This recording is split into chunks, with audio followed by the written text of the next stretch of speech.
There were a bunch of people shooting that night. And I was shooting in self-defense. The victim is saying that Puff shot. I didn't say that.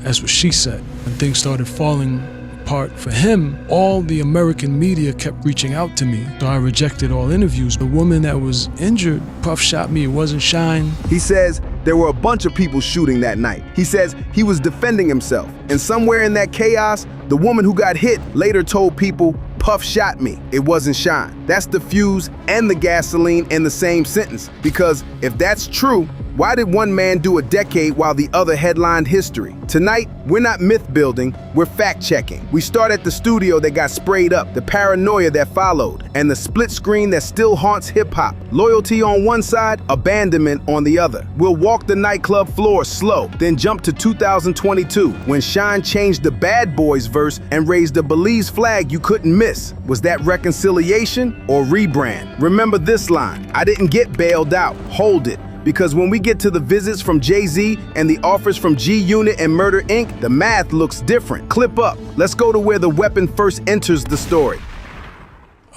Household was reggae dancehall. Before the bottles and the headlines, there's Daddy's house getting shot up. That's when Shine says he started carrying. Less posture, more survival. The studio is supposed to be safe. Bullets disagree. With that frame, the nightclub isn't random. It's the next scene in a pattern. Brand versus man. Combs projecting invincibility. Shine living volatility. Put those two in a room with ego and alcohol, and you don't need foreshadowing. You need a medic. Keep this contrast, protection versus projection. In a minute, you'll hear self-defense, then the line that detonates comment sections, what the victim says about who fired. First, the incident that made the gun constant. I had gotten into an altercation maybe a month before Club New York, where Daddy's house was shot up. That's when I started carrying a weapon for protection, right? So I'm trying to get away from that. I don't want anything to do with that. But, you know, that's how he was moving. When the image gets bigger, the target does too. Shine calls the facade dangerous.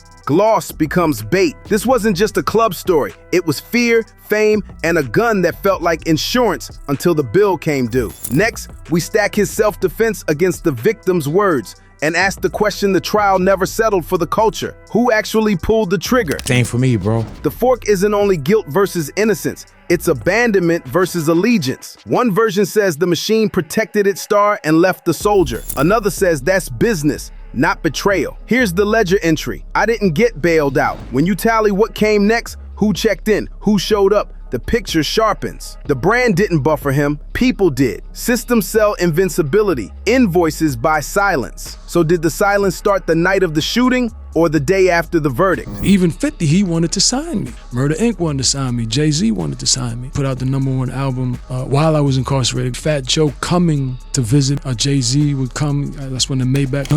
No. I was calling the studio every day. I couldn't get in touch with Puff. I couldn't get in touch with anybody. Allegiance didn't vanish. It rerouted. His conversations end not with studio plans, but an open door to Belize. That's a pivot from sign me to see my country. Loyalty reframed, not to a man, but from a man toward a place. When you say you started, Shine's stance doesn't move. Self-defense, a turbulent room, multiple guns, and he fired to survive. Culture fixates on the victim's claim, the ricochet line. Puff shot me. If that's what she said, why did the decade land on Shine? Courts decide sentences, culture decides stories. He won't name names. I defended myself. I didn't see what anyone else did. Disciplined restraint or accusation by omission. You decide. We'll hold the names, not the physics. Bullets, bodies, testimony. Next up, does a 2022 reunion cancel old silence or expose it? I'm not gonna make the relationship about that.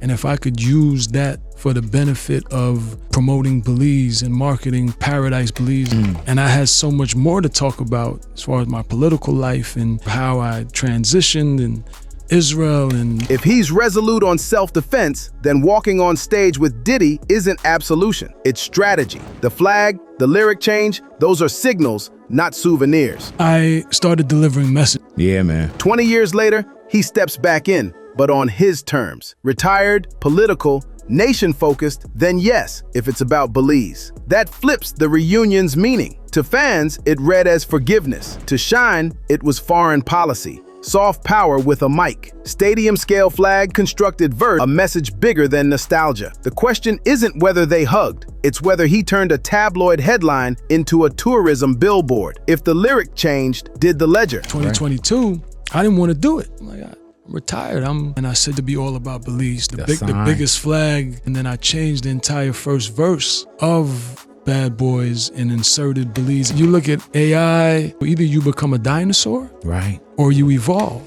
He rewrites the first verse. That's a flare. This is about where I'm from. If it felt like closure, hold that. What landed in 2024 to 2025 reopened everything. Who's my guy? Doctrine, don't make the relationship about the past. Make it a vehicle for the future. If proximity to Diddy turns cameras, aim them at Belize. Paradise, policy, investment. He's speaking like a minister, not a mixtape. The BET stage wasn't an apology tour, it was a country launch. Leverage runs both ways. His name animates headlines, Belize turns them into foot traffic. Pain versus PR, you don't separate, you prioritize. In Shine's hierarchy, nation beats nostalgia. That also explains the interviews he didn't do later. Incarcerated, but then when they get out, different. They don't keep the same energy. And I had a little relapse arguing I was attacking Fit. Went to Jerusalem for Rosh Hashanah and I never came back. And you stayed over there for back in the game. If the flag was the headline, Belize was the byline. We'll test that against who showed up when lights were off and how he paid that back when the spotlight swung. Then Puff Daddy. While narrative said finished, the phone said future. From a cell, he hears offers most artists dream of, G-Unit, Murder Inc., and sees visits that don't fit the abandonment script. Respect isn't always a press release. Sometimes it's a visitor log. If you're counting who stood where, count that. When culture argues who benefited from whose pain, remember the inverse. Who invested when the cameras were off? If loyalty died that night, how did opportunity find Rikers? I gotta admit this, I don't know if I'm responsible for my deportation. I was actually in the system as an American on a prisoner exchange.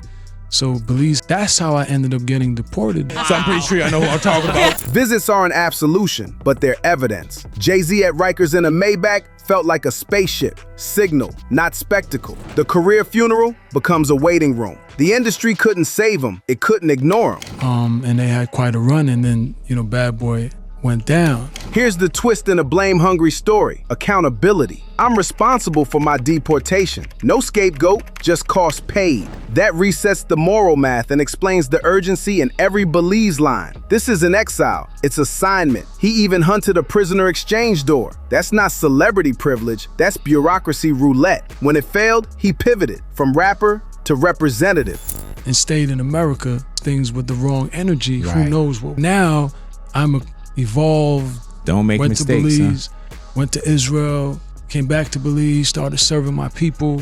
I'll show you how, and I walked away, be assaulted. Before the general elect government of Belize was illegal because the Constitution of Belize. If the rules won't bend for your citizenship story, you look for the one hinge that might open. When it doesn't, you build your own machine. Policy, tourism, diplomacy. When Diddy's world caught fire, Shine's inbox did too. Media begging for a soundbite. He declined. It doesn't erase hurt or rewrite the trial. It draws a boundary. I'm not cashing in on another man's collapse. If you're still watching this as a two-man morality play, widen the frame. The co-star is Belize, and that story doesn't end with an indictment. It starts with an election.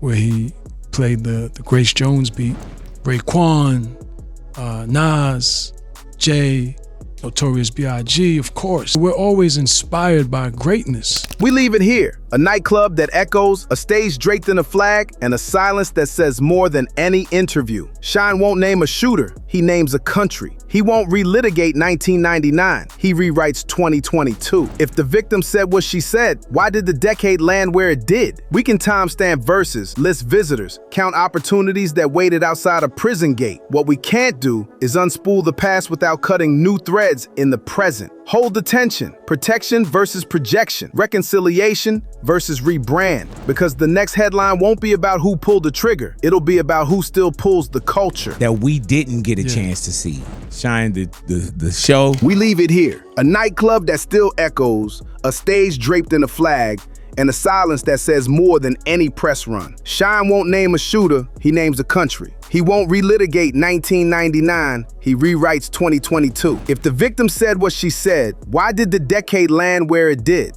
And who kept the ledger balanced while he was gone? You can call the BET moment forgiveness, he calls it policy. You can call the interviews he refused restraint, he calls them a boundary. And if the brand once felt bulletproof, the man learned to be accountable. So keep this tension close. Protection versus projection, loyalty versus leverage, reconciliation versus rebrand. Because stories don't end when the camera cuts, they end when the culture decides. Next time the lights come up, we won't be asking who pulled the trigger. We'll be asking who still pulls the power.